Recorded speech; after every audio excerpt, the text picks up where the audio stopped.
Salam Bumper. Selamat bergabung di Bumper Podcast yang kedua GKT Hosana Bumi Permai bersama saya sebagai moderator David Sugiono Wibowo. Gereja Hosana Bumi Permai berlokasi di Perumahan Galaksi Bumi Permai di Surabaya Timur, berusaha untuk membuat lebih dekat dengan para jemaat atau anak Tuhan untuk membentuk sebuah komunitas melalui acara-acara yang bermanfaat seperti yang sudah dilaksanakan yang kedua kalinya ini. Sebelum memulai acara ini, mari kita mulai dengan doa minta pimpinan hikmat dari Tuhan. Mari kita berdoa. Tuhan Bapa kami yang di surga, terima kasih Tuhan atas kasih anugerah-Mu buat kami. Kau memberikan kesempatan untuk kami boleh mengikuti acara ini. Terima kasih Tuhan atas anugerah yang Kau berikan. Biarlah Engkau mau berbicara melalui setiap pendengar melalui acara podcast ini. Tuhan berkati juga pembicara Pak Handi Wuryanto. Engkau berikan pimpinan hikmat yang dari Tuhan untuk membantu untuk kami boleh memahami bagaimana menata perencanaan keuangan di masa pandemi ini. Terima kasih Tuhan, hanya di dalam nama Tuhan Yesus Kristus kami serahkan acara ini dari awal sampai akhir. Amin. Tema podcast kali ini adalah bagaimana membuat strategi atau mencari siasat mengelola keuangan pada masa pandemi ini. Kita tahu tidak sedikit masyarakat yang mengalami penurunan income secara drastis pada tahun 2020 lalu. Hal ini dialami oleh para karyawan atau para pekerja dan juga para pengusaha. Tentunya ada juga sebagian kecil yang mendapatkan berkah dari pandemik ini. Malahan income-nya meningkat. Untuk itu marilah kita belajar dari Pak Handi Wuryanto yang mendampingi saya siang ini bagaimana mengelola keuangan yang baik sesuai dengan yang dikehendaki Tuhan. Selamat siang Pak Handi. Selamat siang Pak David. Apa kabar Pak? Luar biasa Pak David. Baik Pak ya, oke. Beliau saat ini berkarya sebagai Regional Area Manager Wilayah Indonesia Timur di PT Kone Indo Elevator. Kone adalah salah satu lift yang sering kita gunakan di mall atau tempat-tempat umum, benar ya Pak ya? Iya benar sekali. Beliau juga pelayanan di dalam wadah Kingdom Business Community sebagai Board of Leadership Wilayah Jawa Timur. Kingdom Business Community ini adalah sebuah yayasan nirlaba atau lembaga non-profit dengan fokus memperlengkapi pebisnis atau para profesional dunia kerja untuk memiliki pola pikir mendapatkan income dalam bekerja dengan tujuan yang mulia. Bukan hanya profit oriented untuk keuntungan diri sendiri. Gitu ya Pak ya? Betul sekali Pak. Ya, visinya juga untuk membentuk komunitas dunia usaha yang berpusatkan kepada Allah. Dan Pak Andi ini sering diundang jadi pembicara di acara Kingdom Financial dan Financial Reinforcement di KBC ini. Marilah kita dengarkan pemaparan beliau bagaimana membuat financial planning atau perencanaan keuangan di masa pandemik ini. Ya mungkin silakan Pak Andi bisa memperkenalkan lebih lanjut lagi Pak. Oke, terima kasih Pak David. Jadi sehari-hari saya seorang profesional, ya sudah bekerja hampir 28 tahun. Ya puji Tuhan, saya hanya fokus di satu bidang aja, di lift dan eskalator. Jadi dari lulus kuliah sampai sekarang ya cuma satu bidang di lift dan eskalator. Di luar itu saya punya bisnis juga, tapi dikelola sama istri. Ya, kami ada toko plastik, ada 4 cabang di Sidoarjo. Oh. Ya, saya bisa cerita juga ya bagaimana pada saat saya krisis malah saya bisa bikin toko. Nanti saya bisa cerita ya pengalaman waktu saya masih muda juga waktu itu. Oke. Dan pelayanan tadi seperti Bapak sampaikan di Kingdom Business Community, saya sudah kurang lebih 11 tahun pelayanan di sana. Ya, saya dapat banyak perubahan mindset di bisnis. Dan jujur bukan saya pintar mengenai pengelola keuangan, cuma saya mungkin belajar lebih dulu aja ya dari teman-teman mungkin ya. Jadi saya nggak ada gelar apa-apa, tapi saya murni di training seorang mentor yang luar biasa, kurang lebih 6-7 tahun. Dan saya terlibat terus belajar sama beliau untuk mengelola dana pribadi saya, gitu. Sehingga apa yang saya lakukan itu bisa saya sharingkan seperti itu, Pak David. Oke. Thank you, Pak. Kalau sama-sama. Saat ini kita bisa bersama-sama. Ya, saya juga bersyukur diundang sama Gereja GKT untuk berbagi berkat. Semoga apa yang saya sampaikan bisa memberkati juga jemaat-jemaat di GKT. Ya, amin. Ya, dengan kondisi pandemi saat ini yang secara global berdampak dalam ekonomi global, bisa dikatakan kita sedang mengalami krisis ya Pak ya tahun lalu. Ya. Apakah krisis yang terberat ini yang pernah terjadi selama ini kira-kira menurut Pak Andi gimana? Dengan krisis tahun 98 dulu, kemudian kasus dulu subprime mortgage juga, dengan kondisi krisis saat ini gimana menurut Pak Andi? Silakan. Ya, jadi krisis ini banyak terjadi ya. Jadi kalau kita lihat sejarah, krisis terberat bukan saat-saat ini di tahun 98 maupun di 2020 ini. Ya, setahu saya di Alkitab krisis terberat pada zamannya Yusuf. Ya, zaman Yusuf itu 7 tahun masa kekeringan. Ya, jadi mereka panjang 7 tahun.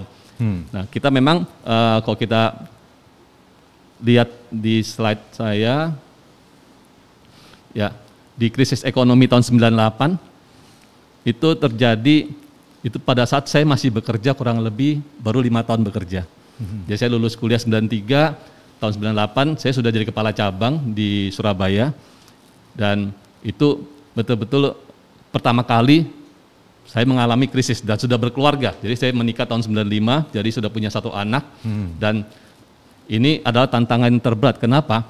Pada saat itu krisis di 98, karena ada kekacauan politik. Ya, Pak David kita ngalamin ya, waktu itu ya, mungkin teman-teman milenial tidak mengalami, kita ngalamin kekacauan politik. Itu yang paling berat, kekacauan politik. Tapi di luar itu lagi yang paling mengagetkan adalah nilai kurs dolar.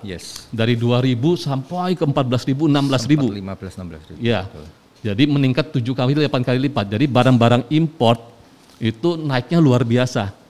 Nah, setiap kali ada krisis, pasti ada yang diuntungkan, ada yang dirugikan. Betul. Nah, pada saat krisis yang di tahun 98, yang paling kena dampak adalah perbankan pada saat itu. Ya, betul ya Pak David? Bunga sampai 60%. Bunga sampai 60%, deposito 60%, ya, bunga kredit juga 60%. Jadi bank banyak yang kolaps pada saat itu. Konstruksi juga langsung stop, nggak ada konstruksi karena ada kekacauan politik juga. Nah, itu dampaknya luar biasa.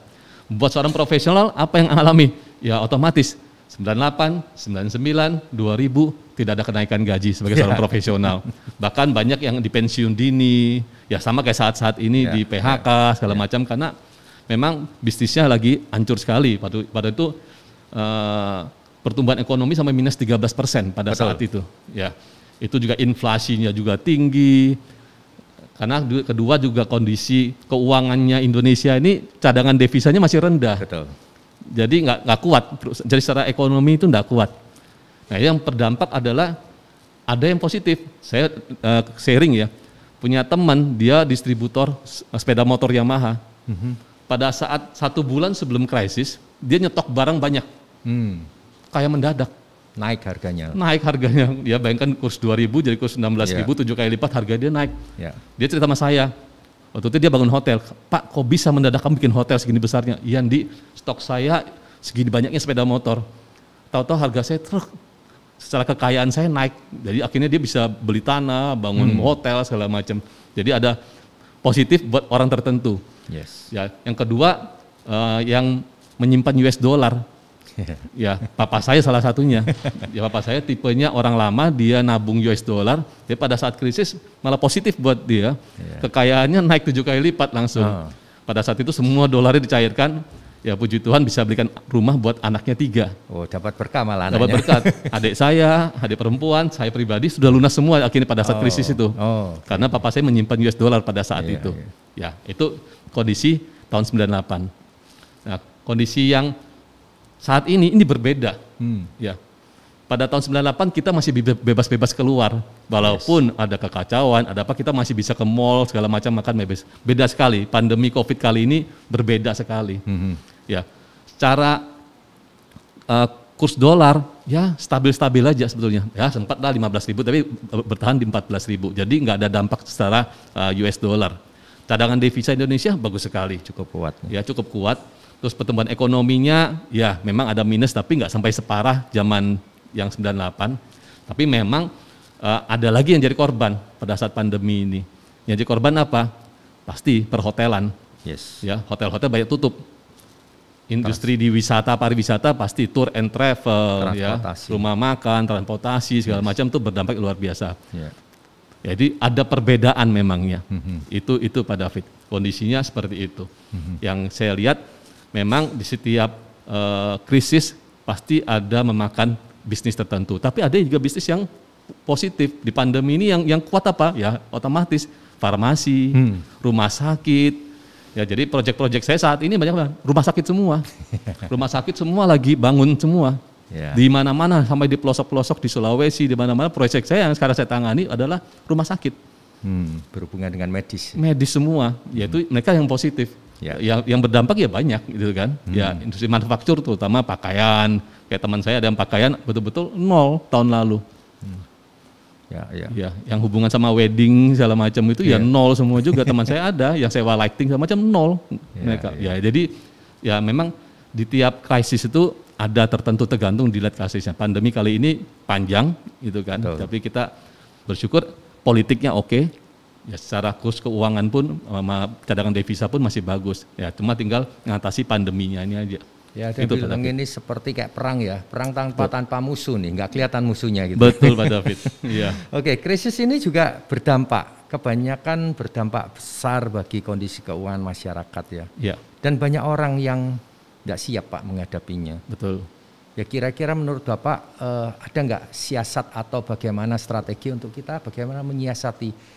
Tentunya dengan banyak para karyawan sekarang yang lagi mengurangi pengurangan income ya. Iya, betul. Dan pengusaha juga omsetnya banyak turun tadi Bapak sampaikan. Kira-kira ada siasat apa Pak yang mungkin bisa dilakukan untuk buat kita boleh saling belajar gitu? Ya, memang pengelolaan keuangan itu tidak bisa instan untuk kita obatin seperti itu. Apalagi kondisi pada saat krisis seperti ini. Butuh proses, memang butuh kedisiplinan. Jadi yang paling pertama adalah mereka harus bikin anggaran mereka kembali, harus cek lagi anggaran mereka, pengeluaran mereka harus cek kembali. Mungkin saya bisa tunjukkan di slide yang agak panjang slide-nya. Budgeting anggaran ya Pak ya? Iya, di budgeting itu.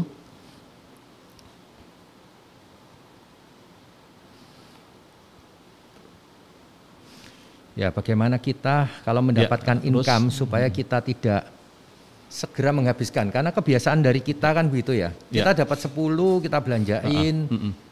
Ya, habis 8, tapi 2 ternyata kita juga pakai untuk kebutuhan-kebutuhan yang tidak perlu. Betul. Nah, biasanya kan begitu. Iya.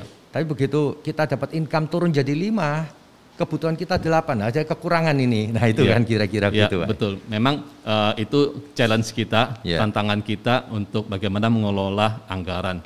Baik di kita sebagai kehidupan sehari-hari, di perusahaan pun itu pasti akan mengelola anggaran-anggarannya. Betul. Ya.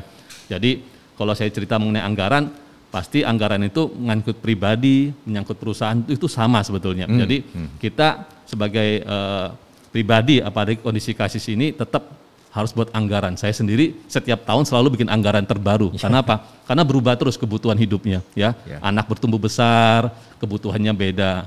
Nah, pada pandemi ini pun saya buat lagi. Kenapa? Pasti ada sesuatu yang berkurang, ada yang bertambah.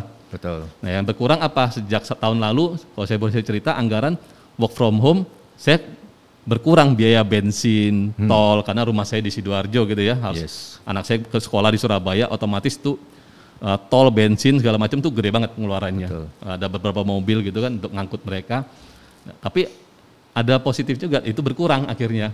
Yang meningkat apa? Ya otomatis vitamin, ya masker segala macam gitu untuk kebutuhan. Jadi kita harus setiap tahun kalau kondisi pandemi mungkin per 3 bulan 4 bulan kita harus evaluasi anggaran kita.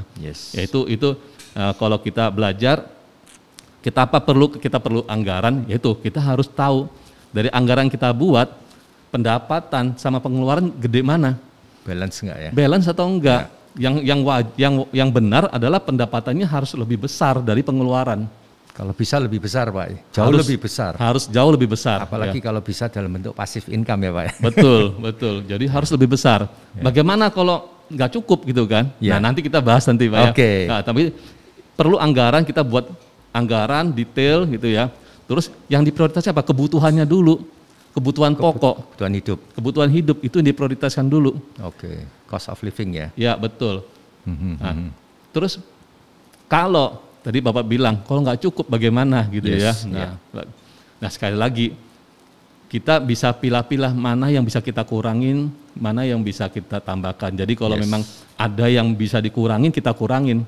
Contoh, ini sharing pribadi, tapi sebelum pandemi, saya buat anggaran, mungkin 2 tahun yang lalu, saya buat anggaran, waktu saya hitung-hitung, ada pendapatan pengeluaran, gede pengeluaran. Waktu itu saya hitung, termasuk semua investasi saya masukkan semua, itu minus 1,5 juta. kan gede menurut Ya. anggaran gini. Ya. Terus saya sama istri saya sepakat karena saya bisa bikin anggaran itu akhir tahun. Ya pas liburan saya bisa bawa laptop, kita sambil liburan sambil membuat anggaran gitu Pak. Sebelum awal tahun baru Sebelum ya. awal tahun baru gitu. Terus diskusi sama istri gimana nih, minus 1,5 juta ini. Akhirnya kita berdua sepakat, oke, mulai Januari kita sepakat bagi 2, 750 untuk ngurangi anggaran supaya 0. Yes. Karena di dalam sudah ada investasi semua, ada tabungan, sudah saya masukin semua, itu masih minus gitu kan. Saya buat 0, sudah 750, kita ngurangi dari makan di luar. Karena saya profesional kerja, biasanya saya makan aja di luar gitu. Oke. Mulai saat ini saya bontot dari rumah. Oh, oke. Gitu. Jadi selama periode itu sampai April saya bontot di rumah karena April ada kenaikan gaji. Seperti itu. Kan di profesional kan kenaikan gajinya di April. Maret April biasanya. Betul. Nah, waktu kenaikan April saya evaluasi lagi, oh cukup sudah nggak kali-sekali bontot nggak apa-apa gitu. Jadi ada sedikit yang dikorbankan Pak memangnya. Ya. Supaya anggaran kita betul-betul balance. Dan di dalam anggaran saya sudah ada investasi, ada tabungan semua. Jadi jangan sampai kita minus, akhirnya 1,5 juta minus apa kita ngutang. Gitu kan. Itu nggak boleh. Betul. Ya. Ya. Menarik ya Pak ya. Ya. Pak, biasanya kita, setahu saya Pak Handi itu kita sama-sama kita di teknik Pak ya. Betul. Orang teknik kadang-kadang nggak suka dengan angka-angka Pak ya. Betul. Bikin budget segala macam.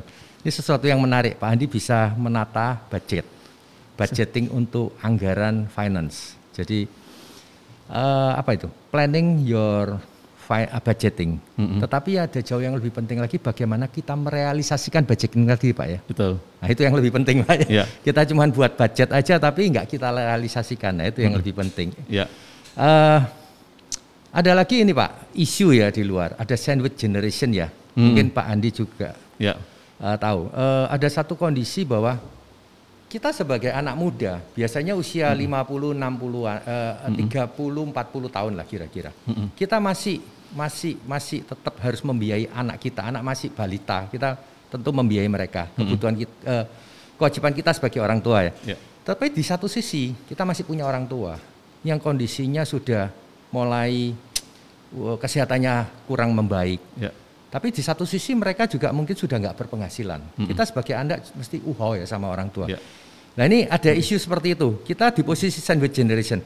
Kita membiayai anak kita, kita juga memperhatikan orang tua. Nah itu bagaimana menurut Pak Handi untuk kondisi keuangan yang sedang dialami oleh pasangan muda seperti ini? Kira-kira gimana Pak? Oke, terima kasih Pak David. Jadi kita mulai dulu kalau kita belajar di siklus kehidupan manusia itu. Ya dari dia bayi sampai dia akhirnya meninggal, ada suatu grafik ya yang mungkin bisa dilihat di layar. Nah, kita tahu ada titik tertentu penghasilan kita akan stop pada saat kita pensiun nantinya. Yes. Ya kan? Padahal pada saat pensiun kalau kita tidak merencanakan uang kita dari muda, pada saat pensiun kita nggak punya apa-apa. Ya kan? Sedangkan pengeluaran kita tambah besar. Apa? Ya, pada saat kita tua, pengeluaran kita banyak di obat. Banyak untuk kesehatan otomatis. Waktu muda sehat, kuat gitu kan. Tapi pada tua kita sudah kerasa kayak umur sekarang ini saya banyak minum vitamin sekarang ini kan. Karena mulai sakit sana sakit sini Pak. Gitu ya. Baru masuk umur 50 lebih gitu kan. Tapi sudah mulai kerasa. Nah, yang kita tahu di survei juga di Limra 100 orang ya, dari 100 orang yang berusia 25 tahun disurvei 40 tahun kemudian pada saat mereka berusia 65. Ya disurvei 49% itu mengandalkan anak, sumbangan dan jompo. Kita kasihan sekali kan. 65 mereka sudah pensiun tapi mereka mengandalkan anak. Hanya 1% aja yang makmur. Dari 100 berarti 1 orang yang makmur gitu ya. Nah, kenapa kita perlu belajar pengelolaan keuangan? Kita mau yang di atas, yang makmur. Kita nggak mau membebankan anak yang disebut sandwich generation ini. Apa itu sandwich generation? Kita yang di usia produktif, ya saya pernah ngalamin itu, kita harus membiayai anak kita yang pengeluarannya gede. Anak-anak kita ya, anak saya 3, otomatis pengeluaran cukup besar Pak untuk sekolah mereka, terutama untuk kuliah mereka, itu gede sekali. Satu sisi, kalau orang tua kita nggak punya pengelolaan keuangan yang baik, nggak ada perencanaan keuangan pada saat pensiun, itu jadi beban buat yang usia muda ini. Ya, umpamanya saya ngalami sekali pada saat tahun 2014, orang tua saya tahu-tahu kena stroke, bapak saya.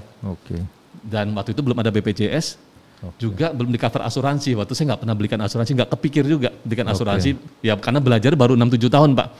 Waktu mau belikan buat dia sudah umur 70 lebih, sudah susah, nggak dapat gitu kan. Nah tapi itu yang saya alami. Kena stroke tahun 2014, masuk ruang ICU. Waktu itu ada di RKZ, per hari di ruang ICU di luar obat itu 10 juta Pak. Dan dia di ICU 30 hari. Dan akhirnya meninggal. Ya jadi total cost yang harus dikeluarkan itu sama penguburan segala macam kurang lebih 500 juta. Setengah M. 2014 Pak. 2014 Pak. Itu gede banget buat kami sekeluarga. Saya sekeluarga berempat akhirnya ya sudah. Kita nggak patungan, kita siapa yang mampu kasih lebih. Waktu itu saya puji Tuhan, saya belajar, saya banyak investasi di aset segala macam, dan saya ada teman yang baik sekali sama saya jaminkan sertifikat tanah saya, terus saya pinjam sama dia untuk bayar, karena saya menanggung lebih besar lah untuk orang tua. Tapi saya merasa sekali lagi sandwich generation itu memang ada problem, tapi buat saya sebagai anak Tuhan itu privilege buat saya. Ya, saya privilege buat saya pribadi, saya boleh memberikan yang terbaik buat papa saya. Seperti itu. Jadi saya nggak pernah nyesel, saya kehilangan aset tanah satu gitu ya. Tapi buat orang tua saya yang terbaik, saya beli yang terbaik gitu. Tapi itu belajar. Ternyata benar ya sandwich generation itu kita ngalamin. Kalau kita nggak punya apa-apa, nggak punya cadangan investasi, aset segala macam, wah kita kalang kabut seperti itu.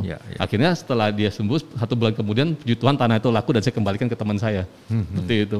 Jadi ya, itu yang dialamin. Namanya sandwich generation. Jadi kita sebagai yang muda sekarang ini paham, ayo kita juga siapkan keuangan kita dengan baik supaya kita tidak membebani anak kita. Jangan terus ini sandwich generation terjadi terus menerus seperti itu, berulang. Nah kita mau cut di era kita aja, generasi kita aja. Gitu Pak. Ya, thank you. Ini pemaparannya luar biasa sekali dari Pak Andi. Dari apa yang disampaikan tadi itu, kalau saya boleh tanya nih, ini konsep pengelolaan keuangan secara general atau umum ya. Kalau kita sebagai anak Tuhan, apakah pas ya yang disampaikan Pak Andi ini di kita sebagai anak-anak Tuhan gitu? Atau ada tips trik yang lain gitu kira-kira Pak? Ya, memang pengelolaan keuangan ini basicnya adalah pelajaran memang manajemen. Kalau kita teman-teman mau belajar financial planner, ada macam-macam ya. Ada CFP, Certified Financial Planner, ya itu biaya tadi lumayan mahal gitu kan, tapi itu bagus sekali. Memang dasarnya adalah memang dari teori-teori keuangan, pengelolaan itu. Dan saya yakin memang di firman Tuhan nggak ngajari detail mengenai bagian berapa persen, tapi saya belajar dari Yusuf menabung 20% Pak, gitu kan. Selama 7 tahun masa kelimpahan dia. Jadi di Alkitab pun mengajari kita, ayo kita menabung, kita sisihkan penghasilan kita untuk kita berinvestasi. Banyak sekali di Alkitab mengajarkan mengenai pengelolaan keuangan, banyak. Ya masalah uang tuh bicara itu banyak banget gitu ya. Tapi di komunitas kami yang saya lihat pada saat kami menerapkan ini semua, jadi pada saat pandemi awal Maret 2020 kemarin, dari komunitas kami diperintahkan dari ketua perkumpulan kami, ayo kita buat program namanya SOHO, See One Help One. One Help One. Jadi melihat satu orang, kita membantu satu orang. Jadi kita mengumpulkan dana, terus kita cari teman-teman komunitas kita yang ada alumni-alumni yang mengalami kesulitan keuangan. Nah saya mulai sama istri dan teman mencari di lingkaran ring 1 saya dulu. Ring 1 apa? Ya semua tim inti saya. Tim inti yang mereka sudah belajar juga, saya tanya satu persatu mereka. Dari situ kami hanya temu 1 orang aja. Ya memang bisnisnya lagi terpuruk banget gitu kan. Tapi yang lain-lain walaupun dia terpuruk gitu, enggak perlu Pak Handi, karena saya punya cadangan, saya punya tabungan. Saya masih bisa, saya nggak perlu kasih orang lain aja. Ya, teman-teman yang saya telepon itu mereka rata-rata sudah belajar mengenai financial reinforcement tadi. Financial reinforcement. Ya, mengelola keuangan semua, dan rata-rata yang teman-teman yang mengelola keuangan mereka masih bisa survive sampai sekarang.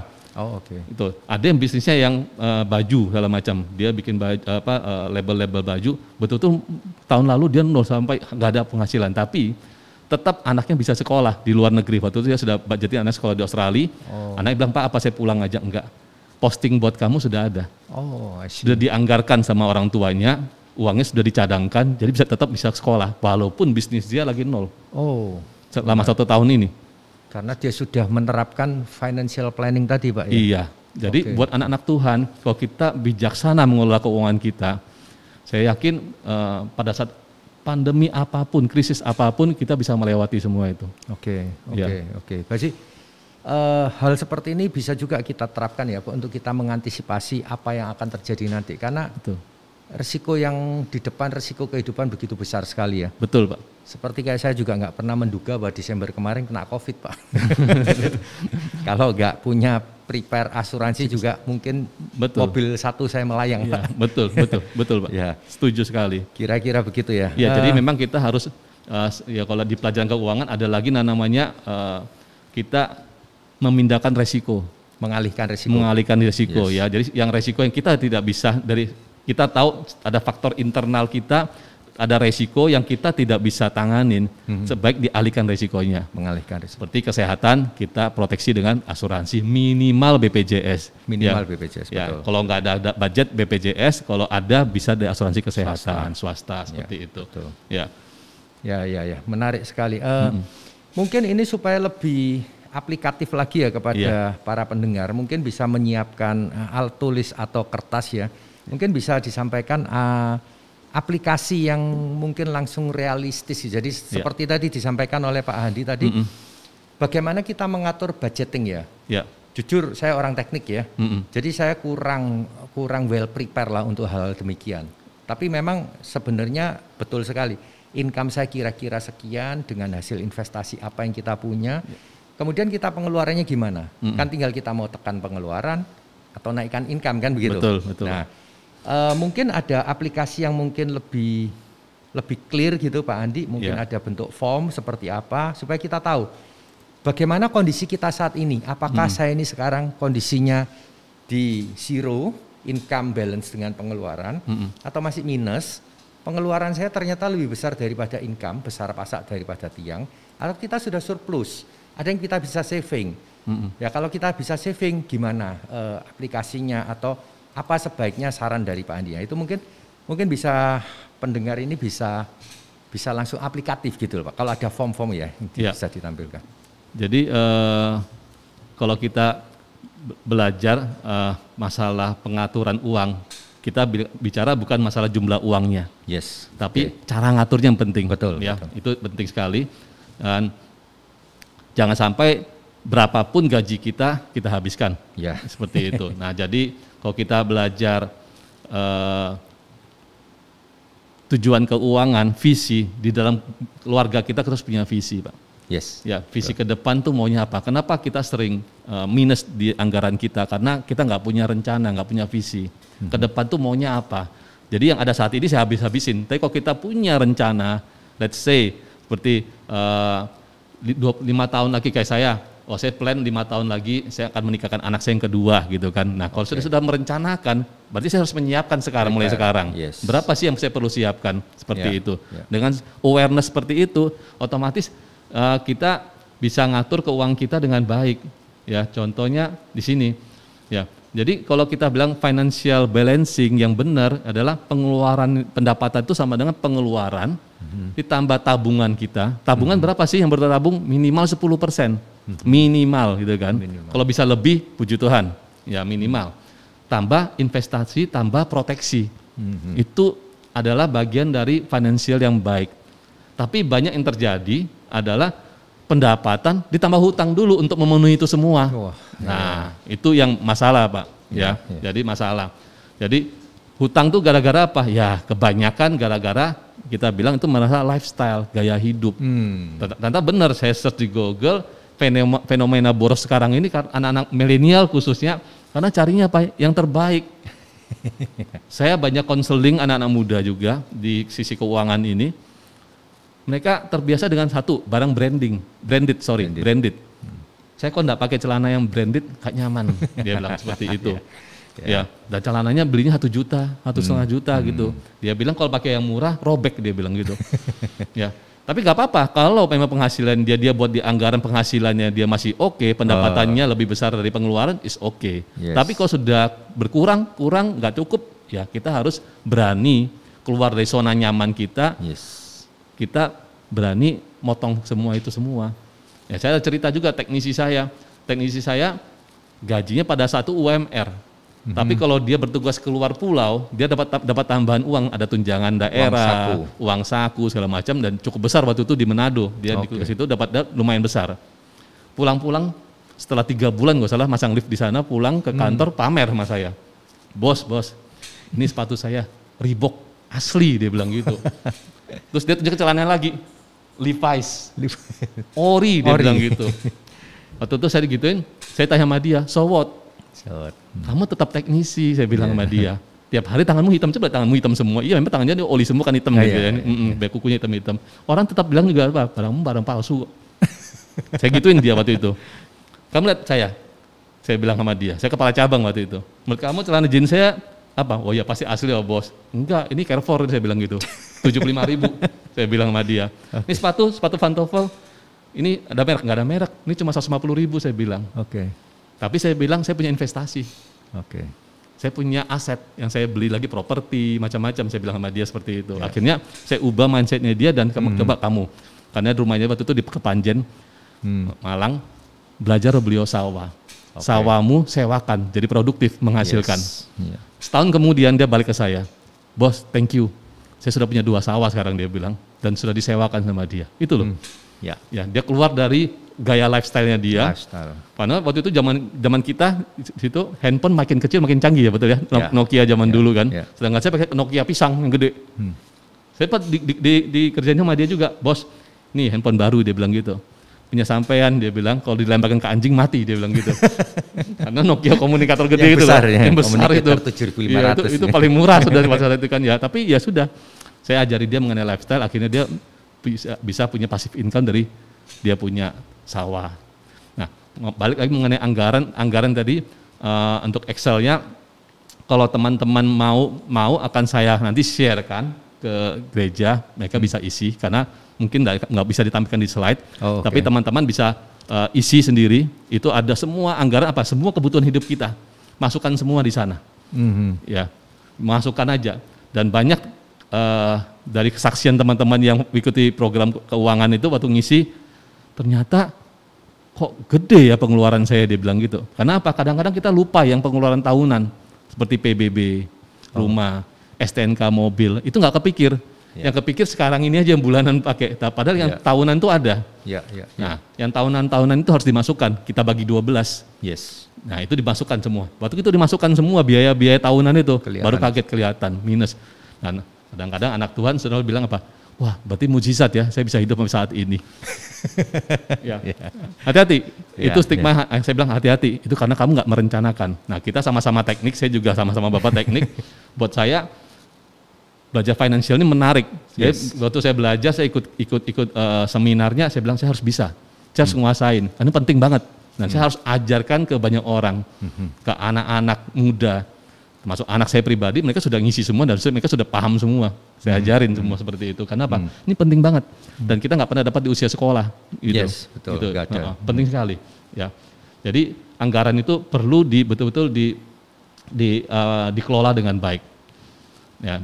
Kalau saya boleh teruskan lagi tadi, anggaran need, nah, bisa juga kalau kita ada surplus, kita bisa nanti masuk mengenai dana darurat, kita tabungkan ya, nanti kita bicara nanti ya. Dan dengan adanya rencana itu, yang saya lihat positifnya adalah yang nomor 5 ini, ya. Kreativitas dan talenta dibangun itu maksudnya apa? Saya itu bisa dengan enak komunikasi dengan pasangan saya, istri saya, mengenai anggaran.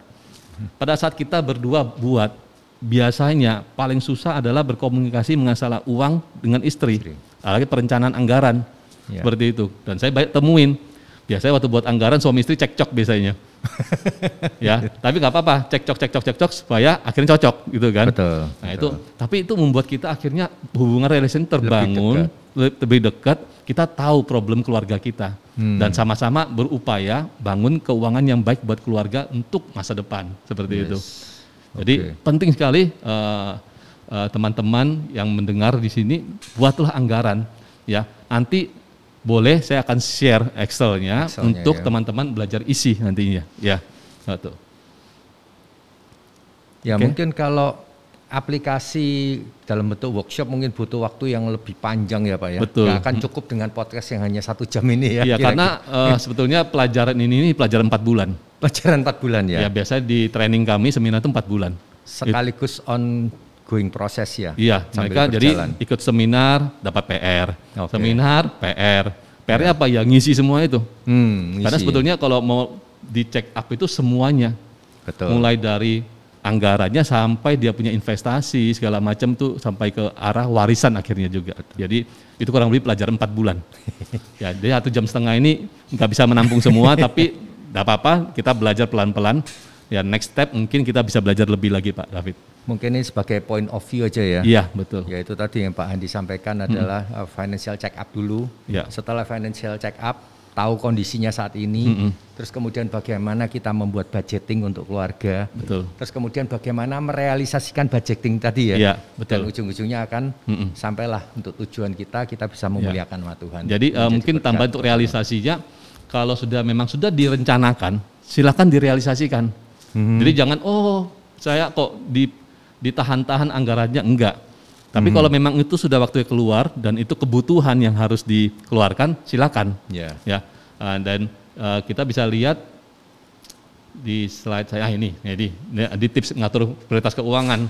Ya, jadi kalau teman-teman lihat di grafik ini, jika betul-betul itu penting, yang kanan ya, penting dan mendesak gitu kan, silakan dibelanjakan, apalagi sudah dianggarkan. Tapi kalau dia mendesak tapi enggak penting sih, mendesak sih, ya kan? Bisa ditunda enggak? Kalau bisa tunda, ya sudah kita tunda dulu, karena mungkin belum dianggarkan, seperti itu. Apalagi kalau dia tidak mendesak, tidak penting, ya sudah buang aja, enggak penting dan tidak mendesak, abaikan saja. Tapi kalau penting dan tidak mendesak, yuk kita rencanakan, dianggarkan lagi berikutnya, seperti itu. Jadi anggaran yang dibuat itu memang untuk direalisasikan. Betul. Tapi kalau kita bisa hemat, why not? Ya, jadi teman-teman juga setelah buat anggaran harus evaluasi selama 3 bulan. Anggaran yang sudah dianggarkan itu bagaimana? Sesuai, lebih atau kurang. Nah, ini pengalaman saya. Pertama kali saya buat anggaran, dan mencatat tuh memang buat kita orang teknik tuh malas. Ya, apalagi istri saya kan orangnya dreamer, orang intim gitu, dia suruh nyatet tuh susah. Visioner ya? Iya, saya orangnya orang cermat, jadi oke lah. Jadi tiap kali pengeluaran kamu foto aja kasih saya masukkan ke Excel. Jadi dia beli nota, beli barang tuh di foto, send ke saya masukkan ke Excel saya gitu kan. Jadi itu pengeluaran sehari-hari lah, seperti itu kita untuk catat. Selama 3 bulan kita catat, ternyata kita kaget. Ada area anggaran pos tertentu yang bengkaknya luar biasa. Nah, pada saat belum pandemi, paling gede pengeluaran apa? Makan di luar. Sabtu Minggu sama anak-anak, hari keluarga sama anak, makan di luar, tidak terasa. Itu bengkak sampai 4 kali lipat. Di luar anggaran. Di luar anggaran, bengkak. Nah, itu membuat kami evaluasi lagi. Ternyata kita bengkak ya, mulai saat ini berarti kita mulai plan lagi. Makan di luar cuma sekali aja. Kadang situ siang makan di luar sampai malam di mall, ya kan, siang malam makan di mall terus seperti itu. Dan nggak nyangka Sabtu Minggu berarti 8 kali. 8 kali makannya seperti itu. Akhirnya bengkak di anggarannya. Nah, jadi anggaran yang kita membuat akhirnya kita realistis. Ternyata ada yang 0, ada yang minus, ada yang plus gitu kan. Plus mungkin belum dikeluarkan anggarannya gitu. Tapi dengan kita evaluasi 3-4 bulan aja, kita akan tahu gaya hidup kita bagaimana. Ya, betul. Seperti dengan itu, mencatat aja jadi tahu ya. Bahwa lifestyle kita ini kadang-kadang ada yang perlu kita ubah gitu ya. Betul, Pak David. Apalagi dengan kondisi pandemi ini. Ya, menarik tadi. Ada budgeting mendesak dan penting, urgent and important ini ya. Ya, kadang-kadang untuk kondisi pandemi kemarin, di rumah saya nggak ada wifi, Pak. Kita semua pakai kuota masing-masing pribadi. Tapi ternyata sekarang ya harus ada wifi, kuota sering putus lah kan gitu ya. Betul. Tapi ada bagian hal pos yang bisa kita tekan. Transportasi, BBM kan pasti kita jarang. Betul. Nah itu tadi pentingnya evaluasi tiap 3 bulan yang tadi Pak Handi sampaikan. Benar Pak, benar. Ya. Terus ada lagi tadi Pak Handi sempat singgung ada dana darurat ya. Terus ada singgung lagi juga tentang tabungan ya. Tabungan 10% dari yang kita bisa hasilkan. Bagaimana ya untuk pelaksanaan dana darurat? Untuk apa aja ini kira-kira Pak? Oke. Bagaimana dengan juga kita sebagai anak Tuhan kita harus sisihkan perpuluhan juga, itu gimana postingnya? Ya, sebetulnya ada prinsip kalau kami ngomong itu di pelajaran kami mengenai 6T namanya Pak. 6T. Jadi bukan 6 triliun tapi 6T. 6T itu berbicara satu, tujuan keuangan dulu. Tujuan. Nah, tujuan kita selalu tujuan ke atas, ilahi. Karena kenapa kita bilang tujuannya ke atas? Karena uang yang kita dapat itu sebetulnya titipan dari Tuhan untuk kita kelola. Betul sekali. Itu bukan uang kita. Betul. Ya, itu yang dipercayakan Tuhan. Seberapa besarnya pun itu dari Tuhan. Ya. Dan kita sebagai anak-anak Tuhan wajib ngelola dengan lebih baik karena kita harus perlu ada pertanggungjawaban di sana sama Tuhan. Ya. Nah, waktu kita tahu tujuan kita, yang T pertama itu mengenai tujuan. Yang kedua adalah kita terima uang. Terima ya, dia gaji, ya baik profesional dapat gaji, pengusaha pun ambil gaji. Nah, saya nggak nanti kapan-kapan kita belajar pengusaha itu harus ambil gaji, dan saya banyak temui pengusaha tidak pernah ngambil gaji tapi uangnya uang bisnis sama uang keluarga itu nyampur jadi satu. Mereka harus ambil gaji. Nah, kita ngomong let's say mereka ambil gaji, ya terima. Waktu terima, sisihkan dulu 10% untuk nabur. Nah, ini konsepnya harus urut ini. Punya tujuan mindset Tuhan bahwa kita harus kelola dengan baik, kita terima uang, kita tabur dulu, sisihkan untuk perpuluhan 10%. Ya. Setelah itu baru ditabung. Sisihkan lagi untuk nabung 10-20% tadi. Ya, tabung, baru yang keempat itu baru kelima ditukar. Tukar apa? Kita belanjakan. Kebutuhan hidup. Iya, kebutuhan hidup. Jadi ada urutannya. Kadang-kadang kita sering terbalik, terima dulu, mungkin tabur kita nggak nabung, kita tukar dulu, kita belanja dulu, sisanya kalau ada ditabung, sisanya kalau ada ditanam. Sisa Pak ya? Iya, biasanya. Ya, konsep saya dulu seperti itu juga. Tapi waktu saya belajar 6T ini, ya berarti ada urutannya. Saya harus tabur dulu, saya tabung, baru saya tukar dan saya tanam ngomong investasi, masih ada lebih lagi kita investasi seperti itu. Tapi itu minimal kita sudah mulai nabung, kita ada taburnya juga buat Tuhan. Itu menjawab tadi buat Bapak ya, 6T ini buat saya itu tertanam banget. Saya harus seperti itu prinsipnya. Itu. Dan kedua mengenai dana darurat, ya penting. Ya, setelah kita bicara mengenai fondasi keuangan, ini penting sekali buat teman-teman bangun sebuah fondasi yang kuat di keuangan. Ya, 3 dasar basic awal tadi bicara mengenai cost of living tadi, biaya hidup harus positif, harus surplus, ya, supaya kita bisa bangun fondasi berikutnya ke kotak P3K. Kalau kita cost of livingnya aja 0, nggak ada sesuatu yang disisihkan untuk nabung, ya bagaimana kita bisa bangun fondasi. Dan dengan kelebihan itu kita mulai tanam di dana darurat kotak P3K. Nah, tujuannya apa? Kotak darurat itu, ya, kalau kita istilah kotak P3K, ya. Pertolongan pertama pada keuangan kita, seperti itu. Nah, kenapa kita perlu? Kayak kondisi saat pandemi ini, kita bisa aja kena PHK, ya. Terus kita stok income kita nggak masuk lagi, ya. Bisa juga kenapa? Kena musibah. Pencari nafkah, ya kalau 2 orang bekerja itu masih oke, suami istri bekerja masih ada penghasilan, itu masih double income. Tapi kalau 1 aja bekerja itu masalah besar. Betul. Nah, kenapa kita harus punya kotak P3K dana darurat ini? Berapa besarnya harus kita tabung? Yang kita tabung adalah gini, ya jadi kalau ada mungkin di sini di slide berikutnya. Nah ini, jadi kalau satu pencari nafkah, mungkin suaminya aja bekerja, dia minimal menabung 6 kali dari kebutuhan hidup. 6 kali kebutuhan hidup. Oke, let's say kalau dia kebutuhan hidupnya 5 juta, berarti harus nabung 30 juta. 30 juta. Ini minimal 6 kali. Ya, kalau bisa lebih bagus. Kalau bukan kondisi pandemi aja 6 kali cukup. Kenapa 6 kali? Dianggap pada saat dia kena PHK, dia punya waktu 6 bulan untuk mencari kerja. Yes. Dan selama 6 bulan waktu dia nggak ada income, kita bisa pakai kotak P3K ini dan untuk biaya hidup selama 6 bulan. Jadi walaupun kita kena musibah, dapur di rumah tetap ngepul. Seperti itu. Ya. Nah, kalau 2 pencari nafkah cukup 3 kali aja. Jadi kalau 5 juta tadi cukup 15 juta karena suami istri bekerja. Nah ini prakteknya ini sangat luar biasa, kotak P3K ini. Apakah baik di rumah tangga, baik di bisnis, ini kotak P3K itu pentingnya luar biasa. Yes. Ya, jadi Saya lihat teman-teman yang mencadangkan kotak P3K ini, termasuk saya juga, saya mencadangkan pada saat krisis datang kemarin, kami tenang aja, tenang, kita punya cadangan uang yang bisa kita pakai. Teman-teman saya tadi income mereka 0, mereka punya cadangan juga. Jadi mereka masih aman. Nah, kalau bisnis dilengkapi lagi dengan kotak P3K itu luar biasa. Ya, jadi saya lihat perusahaan saya pun pada saat dia berlebihan, lagi positif, surplus di tahun-tahun berapa tahun semua, mereka tabungkan. Kelebihannya itu kan ada lumayan surplus timbang ditaruh di tabungan aja, sama perusahaan dikelola, diinvestasikan di saham di luar negeri. Memang perusahaan kan perusahaan internasional, ya perusahaan saya kerja PMA internasional. Jadi saya lihat perusahaan ini menerapkan uang P3K ini, mereka tabungkan, mereka kelola, itu lumayan tiap tahun tuh dapat bunga yang luar biasa juga, return yang investasinya lumayan juga. Dan pada saat krisis kemarin, fixed cost kita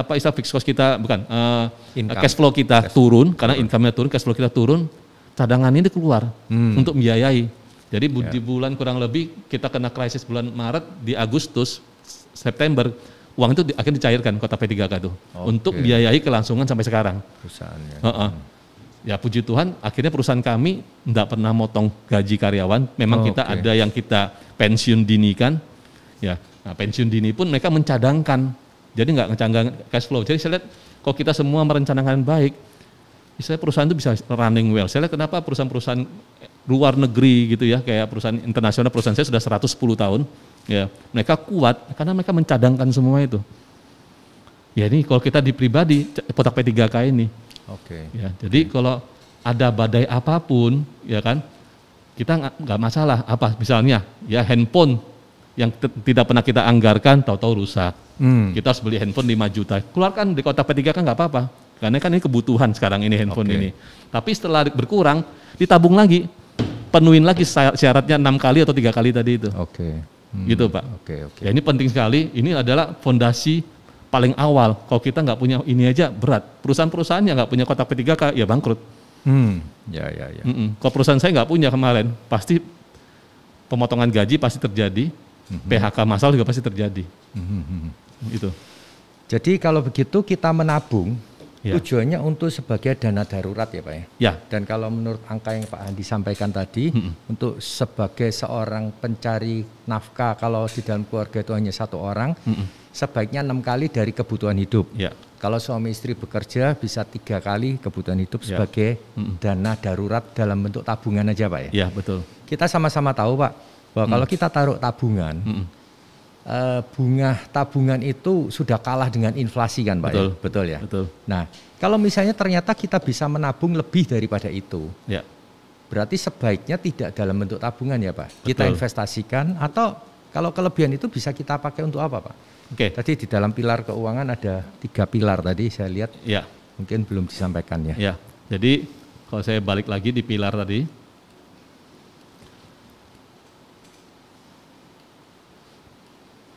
Nah, setelah kita sisihkan tabungan kita untuk penuhi P3K kita, target kan cuma 3 kali atau 6 kali biaya hidup. Yes. Jadi, nah kotak P3K taruh di mana? Kotak P3K ini harus liquid. Liquid, tabungan ya? Ya, bisa tabungan, deposito 1 bulan, atau mau taruh di reksadana pasar uang nggak boleh, karena cari 2-3 hari sudah cair. Ya, seperti itu. Yang jadi, cepat cair ya? Yang cepat cair, intinya liquid. Cepat cair. Ya. Kalau memang taruh di tabungan itu pasti akan kalah sama inflasi. Ya minimal nggak kalah-kalah sekali, ya kita taruh di deposito memang ngasih kalah sama inflasi, tapi minimal nggak kalah-kalah banget. Intinya kotak P3K itu pada saat kita butuhkan cepat dicairkan. Jangan sampai kita berhutang. Seringkali orang-orang karena nggak punya kotak P3K akhirnya ngutang. Ngutang di mana? KTA, utang pinjol yang berbahaya sekali. Jadi saya nggak pernah referensi, karena saya pernah nangani satu pasangan rumah tangga yang berbisnis pakai uang hutang, ya pinjam online. Semua jenis hutang yang ada di Indonesia, rasanya dia sudah ada semua di listnya dia. Ya, hutang kartu kredit, hutang KTA, hutang pinjol, hutang sama lintah darat segala macam, ada semua di situ. KPR lengkap. Saya baru ketemu, langsung itu komplit banget gitu ya. Tapi kita nggak pernah referensi itu, ya. Jadi kalau bisa tidak berhutang. Bisnis juga bangun bisnis juga dengan tidak hutang. Nah setelah kotak P3K ini penuh, cukup, alihkan alihkan. Ya, jadi jangan taruh terus di kotak P3K, cukup 3-6 kali itu aja. Oke. Nah, kelebihannya itu kita mulai masuk ke gerbang ketiga yang berbicara mengenai income protection. Itu Pak, kita tabungkan di sana lagi income protection. Nah, apa itu income protection? Ini juga penting buat kita seorang profesional ya. Ini penting. Dulu saya juga tidak pernah sadar itu. Saya waktu belajar ini, waktu istri saya bilang, ayo beli proteksi gitu. Enggak perlulah, saya masih muda, saya masih sehat. Asuransi maksudnya Pak ya? Iya betul. Proteksi asuransi. Yes. Saya masih sehat kok. Buat apa gitu kan? Nah waktu saya belajar ini, iya income protection ini penting. Kenapa? Karena saya orang yang traveling. Mungkin saya sebulan bisa 2, 3, 4 kali traveling, naik pesawat segala macam selama 28 tahun gitu kan. Karena saya megang area cukup besar Indonesia Timur. Dan kadang ke kantor pusat Jakarta juga. Nah itu kan kita nggak tahu. Resikonya itu ada, ya kan? Itu satu resiko internal yang kita harus kelola gitu kan. Gitu. Nah income protection itu penting. Saya sadar kalau saya sebagai sumber raja pencari nafkah ini, tahu-tahu kalau kita lihat di grafik ini, sebagai satu-satunya bekerja contohnya ya, dia bawa gaji pulang 6 juta. Memang eksistensi dirinya ada di rumah, ada kehadiran, ada gaji yang dipakai untuk cost of living-nya dia. Ya. Tapi tiba-tiba kalau ya kita nggak tahu waktu kita, tahu-tahu kita dipanggil Tuhan, atau kita tahu-tahu cacat gitu kan, tidak bisa bekerja gitu kan. Nah kita nggak punya income lagi. Perlu diproteksi. Nah kenapa? Kadang-kadang buat orang-orang awam kata income protection lebih bisa diterima daripada asuransi jiwa gitu kan ya. Jadi kenapa kita kasih bahasa yang sebenarnya income protection. Ya proteksi income kita. Berapa yang mereka harus buat uang pertanggungan di asuransi itu? Ya minimal ya kalau nggak lihat dia kelebihan anggarannya lagi paling umum 100 kali dari dia punya income. Jadi kalau dia income-nya 6 juta, 100 kali berarti 600 juta yang dia dapat UP. Kenapa harus taruh di asuransi? Karena yang paling cepat cair. Ada sih yang taruh di aset gitu kan. Mungkin properti untuk income protection, tapi itu nggak liquid. Kita perlu waktu untuk menjual itu. Dulu saya pikir sudahlah, kan saya punya aset, kamu kan punya properti. Kalau aku ada apa-apa jual aja. Iya, akhirnya saya dapat paradigma baru. Iya, aset itu nggak liquid. Apalagi pandemi saat ini, mau jual rumah susah setengah mati. Gampang kalau harganya murah banget Pak. Itu kita harus diskon sampai 30% baru orang beli. Kadang 50% Pak. Ada teman yang berarti kan rugi kan. Berarti kan rugi sebetulnya kita sudah belum tentu pertumbuhannya sesuai seperti itu. Ya kenapa kita harus cari sesuatu yang mudah cair. Salah satu ya itu kita pindahkan resiko ke asuransi. Kita beli income protection di asuransi. Ya. Nah 100 kali minimal. Nah dengan 600 juta itu kita yakin kalau istrinya bisa ngelola dengan return 10%, ya kan, dia dapat 6 juta tiap bulan, seperti itu. Kalau dia bisa ngelola. Tapi saat ini karena bunga deposito sudah cukup rendah, sekitar 4%-an aja, kita sarankan sampai 200 kali. Ya 2 kali berarti 1,2 M. Nah sekarang balik lagi tergantung kemampuannya dia, anggarannya ada enggak. Minimal beli dulu daripada nggak ada. Kalau bisa 50 kali, 100 kali, kalau masih mampu ada kelebihan bisa 200 kali, seperti itu. Menyesuaikan kondisi ekonominya dia. Betul, kemampuannya dia. Jadi saya pribadi, saya nggak beli sampai 200 kali, saya beli cuma sekitar 100 kali. Saya rasa dengan 100 kali saya sudah cukup. Minimal kita memproteksi sampai anak kita lulus kuliah. Sampai bisa hidup mandiri secara ekonomi. Iya, jadi income protection itu penting sekali. Dulu saya nggak pernah mikir juga di situ. Waktu saya belum belajar, saya mikir nggak buat apa. Saya sudah ada aset gitu kan. Ternyata kita tahu pada saat krisis susah untuk jual aset seperti itu. Asuransi itu salah satu yang membantu kita lah untuk seperti itu. Nah, apa yang bisa diberi dari asuransi? Ya, kalau nggak mampu sama sekali juga kita bisa namanya beli term life, gitu kan? Term life sekian tahun, untuk sampai anak kita lulus kuliah ada berapa tahun? Kalau kayak umur saya sudah sebentar, mungkin yang 40 kurang lebih di 10 tahun, 15 tahun term life minimal ada. Kalau nggak beli whole life, gitu ya, atau yang lain lah. Masih banyak produk-produk asuransi, mungkin Pak David lebih jago dari saya di situ. Ya, banyak itu, gitu kan? Tapi itu saya dulu sedikit anti, tapi sekarang saya bilang penting, gitu. Penting sekali.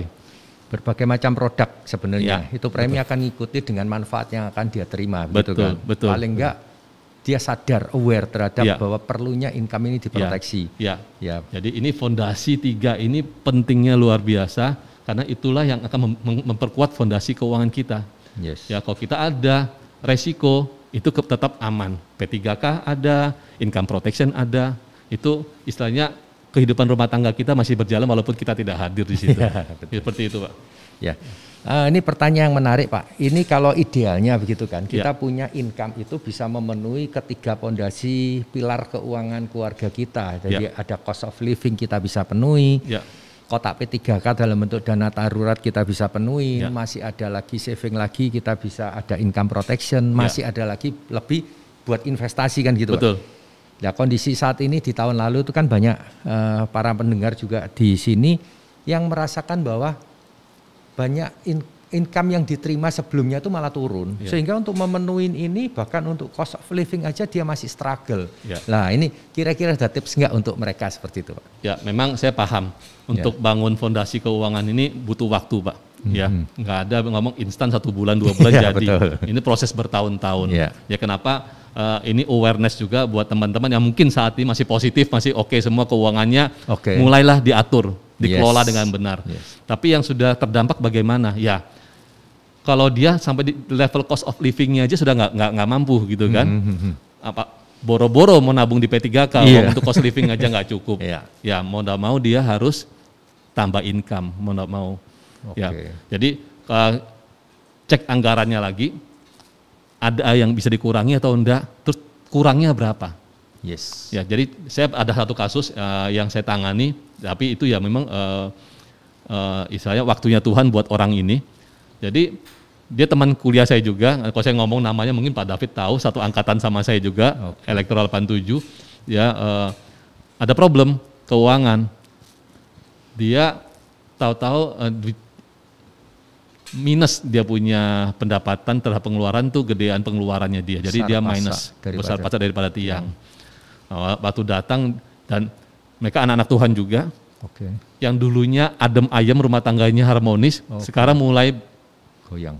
Mulai ribut. Kenapa? Akibat kesalahan anggaran yang dia kesalahan planningnya mereka, akhirnya yang dapurnya mulai berkurang. Istri mulai ngomel gitu kan. Atau datang ke saya, sharing, saya kasih tadi form Excel anggaran itu, coba isi sih anggaran kamu. Waktu dia isi semua, saya lihat kaget. Ya mohon maaf, dia beli asuransinya terlalu tinggi. Terlalu besar. Besar banget. Pos ini nih. Ya dia teman-teman juga harus bijak. Waktu itu dia ambil asuransi kesehatan tuh cover 1 dunia, Pak. Seluruh dunia. Gede banget. Padahal belum tentu dipakai. Betul. Nah, saya tanya sama dia, bisa enggak dikurangin ini dulu? Ya, kalau coba datang ke insurannya, kurangi supaya anggaranmu berkurang nih. Bisa kurang berapapun, kita bisa saving lumayan gitu kan. Tapi jangan sampai dilapskan, saya bilang sama dia. Nah, dia datang ke temannya, karena yang jual temannya dia juga.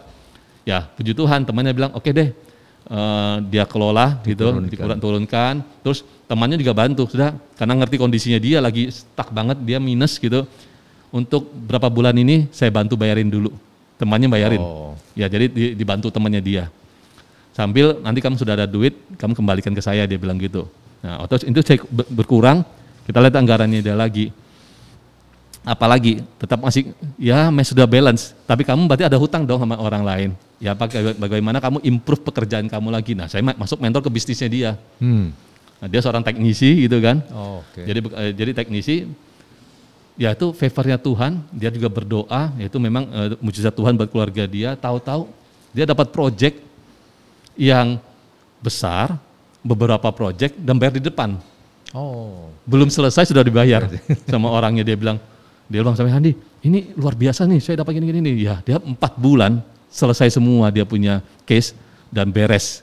Yaitu waktu favornya Tuhan. Tapi kalau kita bilang kondisi saat pandemi ini yang terus teman-teman sebagai seorang profesional income-nya berkurang, tidak ada cara lain, ya kita harus masuk yang namanya ini capacity review.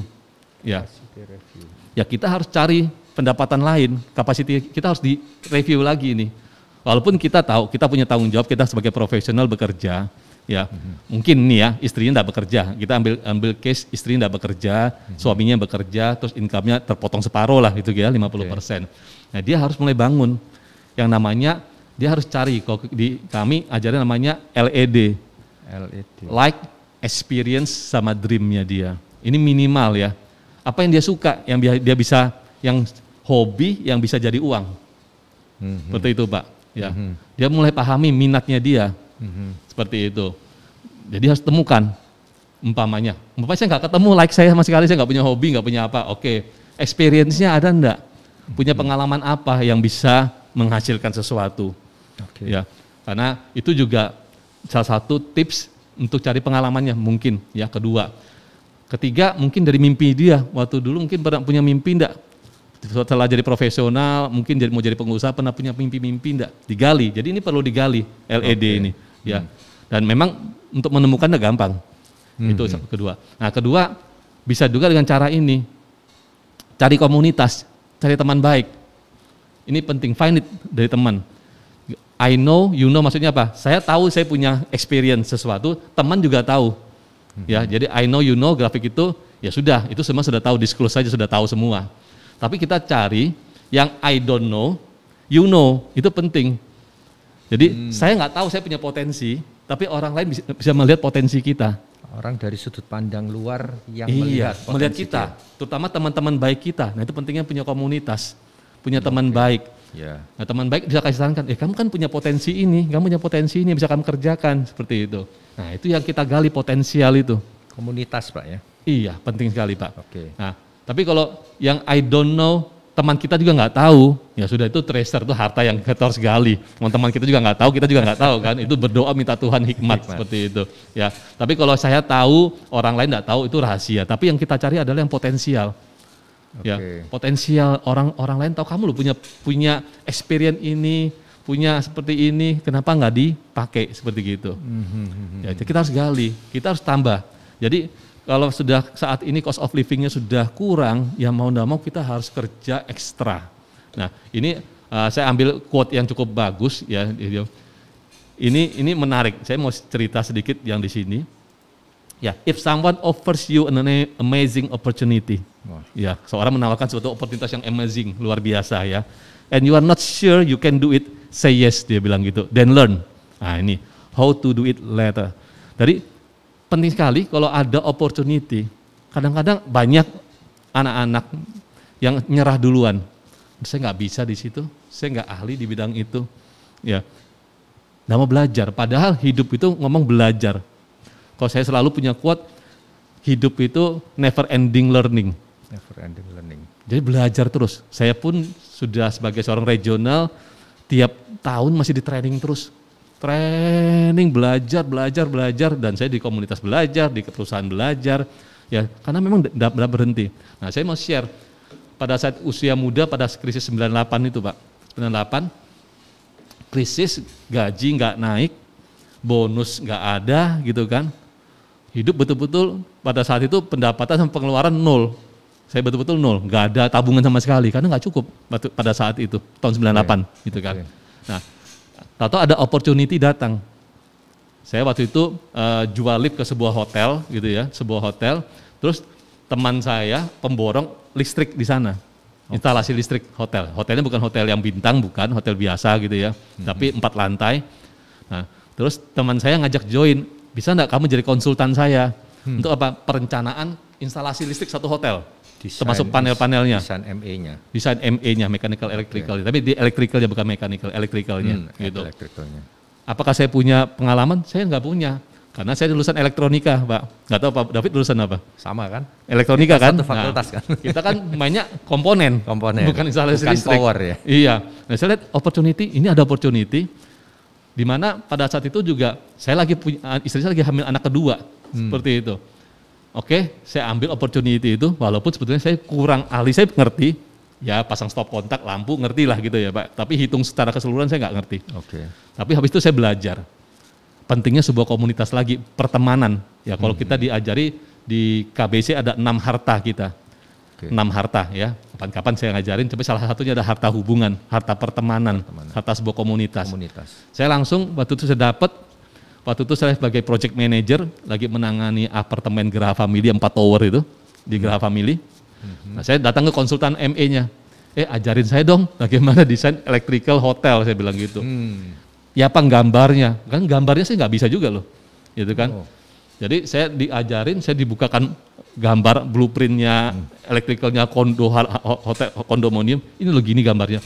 Wah mumet, lihat gambarnya pusing, tapi saya belajar sama dia, saya cuma traktir dia makan aja, saya diajarin. Sampai saya pelan-pelan saya buat, saya tunjukin ke dia, saya gambar lagi hotel gini, oke ya. Nah, yang kedua wiringnya sudah jadi, saya nggak tahu kapasitasnya, MCB-nya berapa yang mau dipakai, terus tipenya apa, saya nggak tahu, saya bukan ahli di situ juga, gitu kan Pak. Nah, jadi saya itu pertemukan lagi sama seorang sales jual komponen gitu.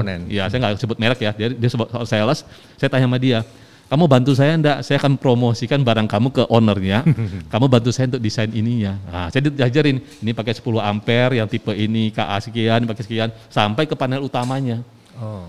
Jadilah akhirnya hotel itu, sampai sekarang masih ada. Gitu. Nah, dari opportunity itu, saya dapat, betul-betul pada saat itu ya, itu anugerah dari Tuhan juga. Anak saya lahir di bulan 9, tahun 99. September 99, jadi 1 minggu sebelum dia, setelah lahir, 1 bulan, 3 minggu setelahnya, setelah anak saya lahir baru uang itu cair, jasa konsultan itu cair. Itu persis 1 bulan sebelum, 1 minggu sebelum manye. Ya, biasanya manye ya orang tua, dan waktu bulanan. Ya 1 bulanan, dan saya waktu itu nggak punya uang. Mama saya bilang, ayo saya mau kasih hadiah ke saudara-saudara, kotak itu pakai ayam, dia bilang gitu. Hitung-hitung lumayan 400 ribuan. Pada zaman itu 400 ribu gede juga buat saya. 400 ribu, ya. Gede buat saya pribadi, gede banget pada saat itu. Tapi ya puji Tuhan, 1 minggu sebelum manje itu uang itu cair. Gitu. Nah itu opportunity datang, walaupun kita nggak ahli di situ. Kadang kita harus keluar dari zona nyaman. Saya bekerja kapan Pak? Bukan jam kerja. Setelah anak saya yang pertama tidur, saya susuin semua, bantu. Saya bekerja dari jam 10 malam sampai jam 1 pagi. 3 jam itu saya pakai untuk gambar setiap hari. Terus besok pagi kerja lagi, malam saya kerja lagi, sampai berbulan-bulan saya gambar terus seperti itu. Gambar manual, karena zaman itu komputer masih sulit buat saya gitu ya, buat saya masih sulit. Saya masih gambar pakai manual, pakai kertas A3, saya gambar, kasih ke tukang listriknya seperti itu. Jadi itu pengalaman saya dari uang saya dapat uang itu 9 juta, 400 ribu, 500 ribu saya belikan untuk hadiah manje tadi bulanan itu. Nah sisanya kami investasikan, kami bangun bisnis. Karena istri saya bilang kalau dibiarkan akan habis. Saya buat bisnis ya sudah, kita buat bisnis pada saat itu dengan uang yang ada, bangun sebuah toko plastik. Ya, yang saya cerita tadi sampai sekarang sudah hampir 21 tahun. Kami sudah punya 4 cabang dari 1 opportunity itu. Yang tadinya nggak punya skillnya itu ya? Nggak punya skillnya itu. Sekarang saya punya 4 toko dengan karyawan, lebih dari 30 lebih karyawan. Wow, luar biasa ya. Ya, itu perjalanan panjang, tapi saya bilang apa? Ada sebuah opportunity, kita ambil, kita belajar, dan kita punya pertemanan, punya komunitas, itu sangat positif Pak. Pak David. Ya, thank you. Ini satu hal yang menarik ya, kalau saya mungkin bisa menarik apa yang Pak Handi sampaikan tadi, bahwa kita senantiasa tetap harus review, berubah. Kalau saya dulu waktu masih jadi profesional, saya ngalami Pak 11 tahun saya jadi seorang profesional juga. Konsepnya adalah yang pasti adalah perubahan. Karena kadang-kadang saya ngomong A, 1 minggu 1 bulan lagi harus berubah B. Bapak tadi ngomong ini kok sekarang ngomong ini. Karena instruksi dari manajemen kan begitu. Jadi itu adalah perubahan. Jadi budgeting pun juga setelah sekian bulan tetap kita harus evaluasi kembali. Betul Pak. Kemudian ada satu hal lagi yang menarik tadi yang Pak Andi sampaikan, bahwa kita harus berani keluar dari zona nyaman. Saya dulu 11 tahun Pak ngalami zona nyaman Pak. 98 saya nggak ngalami karena saya terima gaji. Gaji nggak turun, tetap naik Pak, 10% Pak tiap tahun. Luar biasa. Luar biasa Pak. Rumah saya dapat dari situ juga. Saya 2 tahun nggak pernah naik Pak. Sampai tahun 2000 nggak naik sama sekali. Ya itu saya bersyukur juga. Tapi akhirnya dampaknya apa? Yaitu tadi Pak, membuat zona nyaman. Saya selesai office hour jam 5, kadang saya di kantor sampai jam 6, setengah 7, pulang udah main sama anak. Lalu 2005 cut, terpaksa harus perampingan, bukan karena kondisi ekonomi. What next? Saya nggak siap Pak. Jadi bagaimana kita harus keluar zona nyaman. Saya sangat suka sekali dengan slide yang terakhir ini tadi ya, mungkin bisa ditampilkan ya. Kalau seseorang itu menawarkan kepada Anda sebuah peluang yang sangat luar biasa, tapi kita tidak yakin kita bisa melakukannya. Tapi saya yakin saya bisa saya yakin dengan bisnis itu bukan tipu-tipu ya Pak ya. Betul.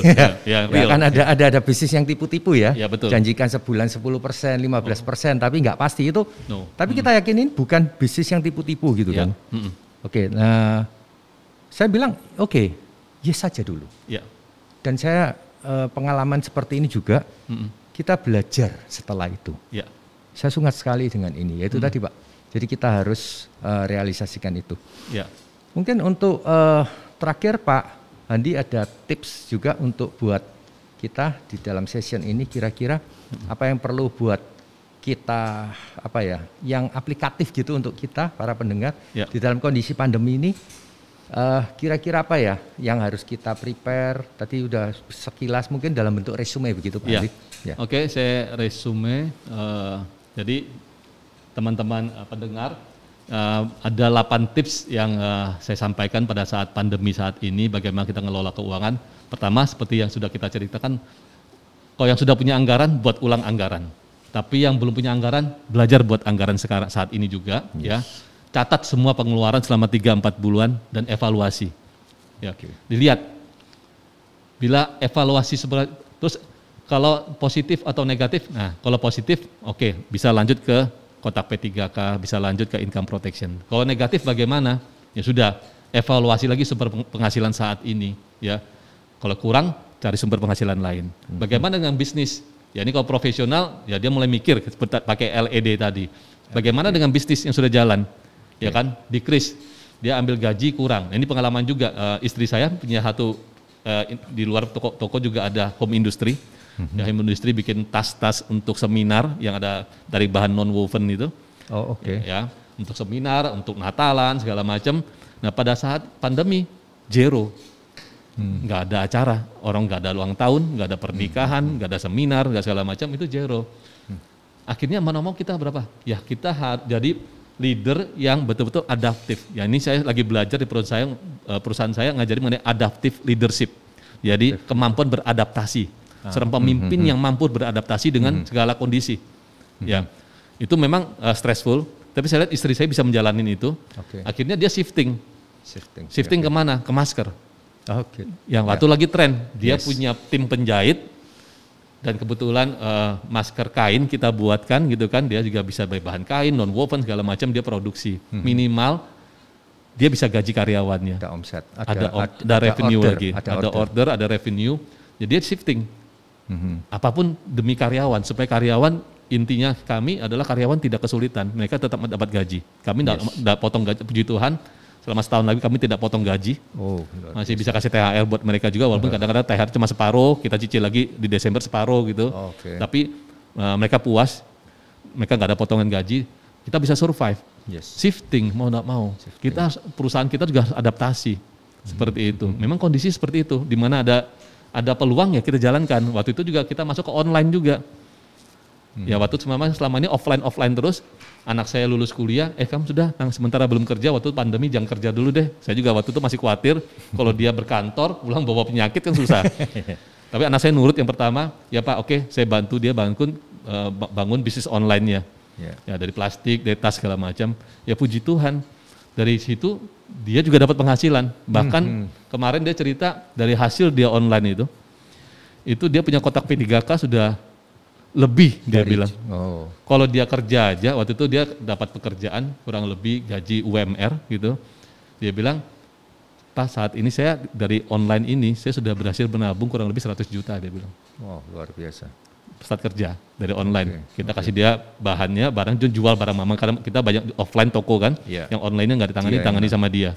Nah itu kita mau evaluasi, ya keluar dari nyaman kita juga, kita harus experience, ya belajar lah. Anak saya belajar sama apa? Sama temannya yang jago di online.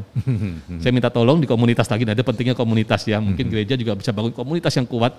Teman sama teman ngajarin. Ini teman kita yang komunitas yang jago di online. Dia kasih training, bagaimana buatnya one by one di training sama dia. Sampai akhirnya bagaimana buat online-nya jadi rame, dia ngajarin teknik-tekniknya seperti itu. Anak saya belajar 1 bulan sama dia, akhirnya jalan seperti itu. Nah yang tips ketiga, prioritas pengeluaran yang kebutuhan pokok. Kalau yang cost of living-nya lagi minus gitu ya, sudah yang kebutuhan pokok aja. Ya, gaya hidupnya dikurangin dulu sementara, keinginannya dikurangin dulu, ya dihindari kalau perlu, yang kebutuhan sandang pokok ini aja yang diprioritasin, ya, seperti itu. Ya, terus disiplin bayar tunai, ya jangan tunda dengan kartu kredit cicilan walaupun 0%, karena prinsipnya kartu kredit adalah kita memakai uang masa depan untuk dipakai saat ini, karena kan kita nyicil.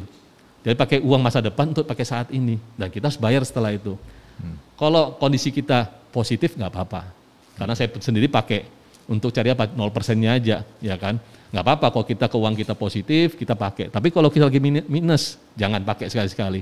Pakai yang tunai aja, supaya terukur. Yang kelima, lunasi hutang konsumtif yang berbunga tinggi, ini penting. Ya, yang pinjol atau bunganya sudah bukan fix lagi. Bunganya sudah floating kayak KPR. KPR kan fix 5 tahun umpamanya. Nah, kalau masuk floating hati-hati. Nah, saya sempat belajar itu. Sekali pentingnya belajar dari tahun 98, saya tahu pada saat krisis itu bunga bank sampai 60%. Saya nggak tahu pandemi saat ini, puji Tuhan pandemi saat ini enggak. Tapi saya sudah prepare karena pada saat awal Januari 2020 begitu saya dengar ada di China seperti itu, wah ini bahaya nih. Mulai krisis ini gitu kan. Dan beberapa rekening KPR saya sudah floating, bunga floating. Akhirnya kita buang sedikit, tapi kita refinancing lagi. Refinancing dengan bunga flat 5 tahun. Minimal saya aman, saya nggak kena bunga tinggi, karena kita nggak tahu. Ya, ini pandemi ini kan pelajaran baru buat kita juga. Nanti hikmat buat teman-teman juga. Tapi saya sudah mengamankan resiko itu, saya keluar uang sedikit, tapi saya refinancing untuk 5 tahun. Jadi saya aman, saya dapat fix seperti itu bunga itu. Jadi teman-teman lunasi hutang yang konsumtif, beresin yang tinggi-tinggi, bunga tinggi-tinggi itu lunasin, kalau bisa ya. Itu. Keenam, tabung tadi untuk kebutuhan dana darurat, terus income protection kalau bisa, dan tetap sisihkan dana untuk investasi. Itu tips saya, Pak. Ya. Luar biasa Pak Handi sampaikan itu tadi. Terima kasih sekali atas pemaparan yang sudah disampaikan Pak Handi. Sama Pak David. Tentunya ini akan memberikan manfaat yang besar buat para pendengar untuk melakukan beberapa hal yang menjadi saran untuk membuat perencanaan keuangan yang baik sesuai dengan kehendak Tuhan dalam kehidupan kita. Ada ayat penutup di dalam Lukas 16 ayat 10.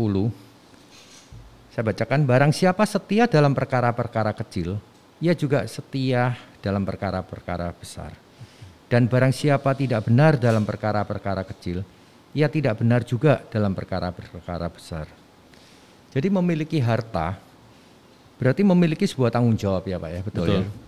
Dan bila seseorang mampu mengelola keuangan dengan benar harta yang dipercayakan oleh Tuhan dalam jumlah yang kecil, maka ia akan punya kesempatan dipercaya untuk mengelola harta dalam jumlah yang lebih besar. Begitu pula sebaliknya, jika kita tidak setia dalam perkara-perkara hal yang kecil, bagaimana mungkin Tuhan akan mempercayakan kita perkara-perkara yang besar? Kesetiaan kita dalam mengelola harta duniawi itu dapat menjadi indikasi kesetiaan kita pada harta surgawi yang jauh lebih bernilai. Ya, marilah kita tutup cara ini dengan doa. Mari kita sama-sama berdoa. Terima kasih Tuhan atas penyertaan-Mu, atas pemeliharaanmu buat kami. Terima kasih untuk kelangsungan acara ini bisa berlangsung dengan lancar. Kiranya Tuhan, apa yang disampaikan oleh Pak Handi Wuryanto ini boleh menjadi remah, boleh menjadi berkat buat kami. Untuk kami boleh merealisasikan apa yang menjadi pelajaran yang kami terima hari ini untuk kami jalankan sehingga boleh menjadi dampak untuk kebaikan keluarga kita, untuk boleh merencanakan keuangan kita sehingga kita boleh menjadi berkat juga buat orang lain. Kiranya Tuhan juga berkati Pak Handi Wuryanto di dalam setiap apa yang dia lakukan, di dalam pekerjaannya, di dalam pelayanannya. Kiranya Tuhan tambahkan hikmat sehingga boleh bertambah banyak orang yang boleh mengenal Engkau. Terima kasih Tuhan atas semuanya ini. Dalam nama Tuhan Yesus Kristus kami berdoa dan mengucap syukur.